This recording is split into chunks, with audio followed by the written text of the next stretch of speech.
Bien, mon nom est Dominique Vacher, j'ai un parcours plutôt managérial. J'ai passé 25 ans dans le groupe EDF à faire beaucoup de management.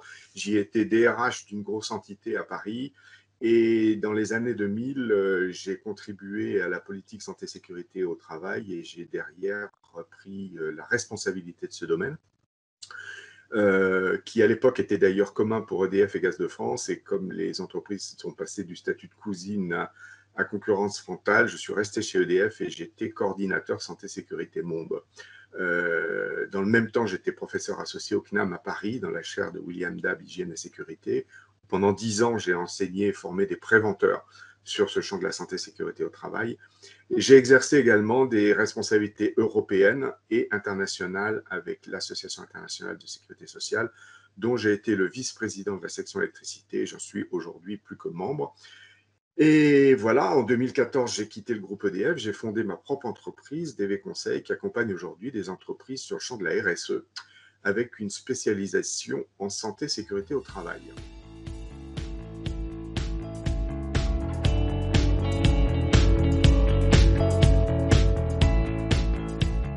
Alors, cette entreprise a pour objectif d'accompagner des entreprises, quel que soit leur secteur d'activité et quelle que soit leur taille. J'ai donc travaillé avec des filiales de grands groupes internationaux, j'ai travaillé avec des grosses PME, des PME plus modestes. Et les activités principales que l'on me demande de faire, c'est soit des diagnostics de la politique et des actions mises en place dans l'entreprise avec des recommandations par rapport à ce que je trouve, soit de la formation, c'est plus rare, de la formation tout court, soit, et c'est en principe le cœur de mon métier, un accompagnement sur l'approche qui est la mienne et qui est tout à fait particulière, puisque justement, ayant découvert la SST sous un angle managérial avant d'être expert et d'avoir construit mon expertise au gré du temps et de mon expérience, j'ai toujours souhaité que l'on traite ce champ de la santé-sécurité au travail non pas comme une contrainte, mais comme une opportunité pour faciliter l'atteinte des autres objectifs. Et ainsi, ne pas passer vis-à-vis des managers, des dirigeants, comme quelqu'un qui apporte des contraintes en plus de ce qu'il faut faire pour bien faire son business, mais plutôt comme un facilitateur pour atteindre ses propres objectifs.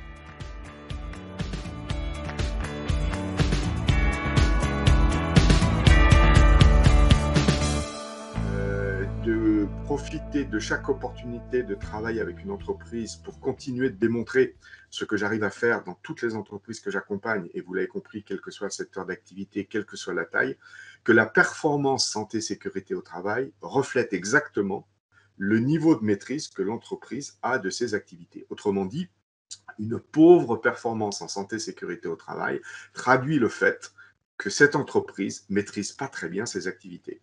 Alors, pourquoi j'essaye de démontrer ça, et j'y arrive à chaque fois?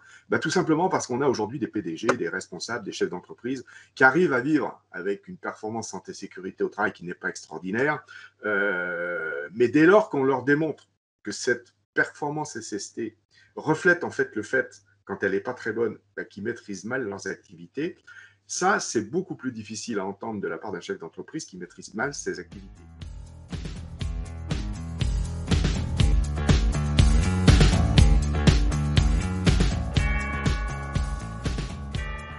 Il faut, convaincre les dirigeants, parce que sans eux, il ne se passe rien vraiment. Tous les préventeurs qui nous écoutent savent très bien comme c'est dur de faire bouger les choses dans une entreprise dont le numéro un n'est pas très convaincu de l'intérêt de passer du temps, de l'argent et des actions sur ce domaine de la santé-sécurité au travail. Et si on arrive justement à démontrer qu'il y a un lien direct entre ce domaine de la santé-sécurité au travail et la maîtrise des activités, du coup, ça fait dresser l'oreille des chefs d'entreprise, et on a cette fois-ci une vraie conviction dans la nécessité d'améliorer ce champ. Vraiment la deuxième actualité qui est la mienne, c'est de démontrer tout l'intérêt qu'il y aurait dans le monde, ou en Europe ou en France, à mettre en place un label qualitatif santé-sécurité au travail. Moi, quand j'étais manager, bien sûr, je me suis J'ai utilisé les outils de la certification, l'ISO 9000, 14000, l'OSAS 18000 à l'époque, l'ISO 45000 maintenant. Et je sais très bien, pour avoir mis en place ces outils, que la tentation est grande de ne pas prendre l'altitude qui est nécessaire avec ces outils pour en garder les grands principes au sein d'une façon d'organiser son activité, son business. Et donc, cette tentation est grande d'en rester au stricto sensu de la norme. Et donc, d'être dans une logique où on va chercher une certification. Et donc, c'est binaire, on est ou on n'est pas certifié, avec, quand on est certifié, aucune communication qualitative sur là où vous en êtes en termes de maturité par rapport à l'organisation de votre activité, de votre business qui a été certifié. Être certifié ne signifie pas que vous êtes à l'excellence. En fonction de là où vous partez, il y a encore un long chemin à faire, même en étant certifié, pour arriver à un niveau d'excellence. Et donc, si on veut avoir une vision qualitative de là où vous en êtes sur la maîtrise de vos risques, on parle de santé, sécurité au travail là tout de suite, eh bien, je prétends qu'il faut mettre en place un label qualitatif qui, là, permettra, sur une échelle de A+, A, B, C, D, E, de positionner l'entreprise par rapport à là où elle en est dans la mise en place des pratiques nécessaires pour exceller en santé, sécurité au travail. Bien sûr, quand la labellisation est plutôt sur le bas de l'échelle, ben, il n'y a aucune communication qui est faite et on va mettre par contre en place des plans d'action dans l'entreprise pour la faire monter dans ce label qualitatif. Et quand la labellisation est au top du top sur ce label, alors là, on va communiquer de façon très large. Auprès de qui? Ben, auprès des prospects, des clients, mais auprès des banquiers, auprès des assureurs, auprès de toutes les parties prenantes de l'entreprise. Et à ce moment-là, on s'aperçoit que la santé sécurité au travail devient un atout concurrentiel par rapport à vos compétiteurs qui, eux, ne seraient pas labellisés correctement ou pas du tout labellisés sur un tel outil. Et ça, c'est vraiment fondamental pour moi de faire comprendre qu'en travaillant à mettre en place les fondamentaux pour exceller en santé et sécurité au travail, non seulement on se crée un atout concurrentiel par rapport à la concurrence, mais en plus, par élargissement de ces pratiques à tous les autres domaines de l'entreprise, on met sous contrôle l'ensemble des risques auxquels fait face au XXIe siècle une entreprise. Et qu'est-ce qu'on arrive à faire? Eh bien, à mettre en place une démarche de risk management qui n'est finalement ni plus ni moins que le bon exercice de sa responsabilité sociétale d'entreprise.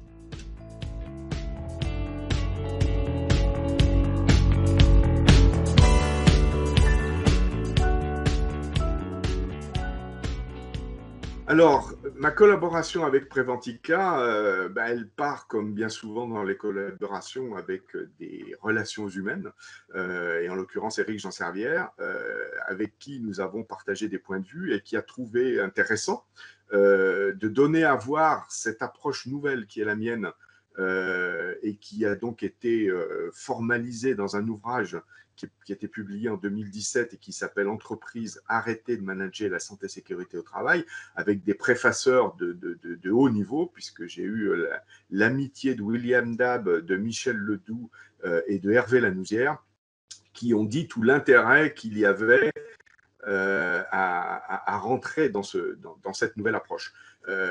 Et donc, je fais aussi également partie du groupe d'échange des préventeurs interentreprises, le GEPI. C'est un groupe que j'ai animé avec Patrick Benjamin, un ancien d'Areva, pendant une vingtaine d'années, depuis les années 2000. Je me suis mis en retrait sur l'animation, mais je fais toujours partie de ce réseau. Et avec Éric Jean, eh bien, nous avons trouvé un partenariat très constructif qui consistait à proposer des thématiques de visioconférence et notamment pendant toute la phase où en France il y avait ce fameux projet de loi santé sécurité au travail qui personnellement, et je parle dans mon nom, ne m'allait pas du tout parce que c'était une énième remise je veux dire, sur le métier des services de santé au travail et non pas une réforme structurelle comme il aurait fallu le faire de la santé et sécurité au travail en France. Et nous avons fait une série de 9 webinaires parce que le GEPI avait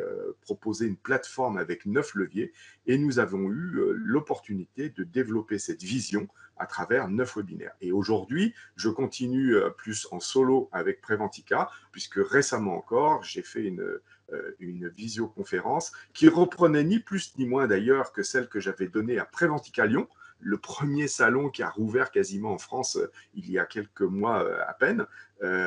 Et cette visioconférence a réuni plus de 400 personnes. Donc, c'est tout ça pour dire qu'il y a un véritable intérêt, voire engouement, à découvrir cette nouvelle approche de la santé-sécurité au travail. Ça n'est pas une contrainte, c'est une opportunité de business.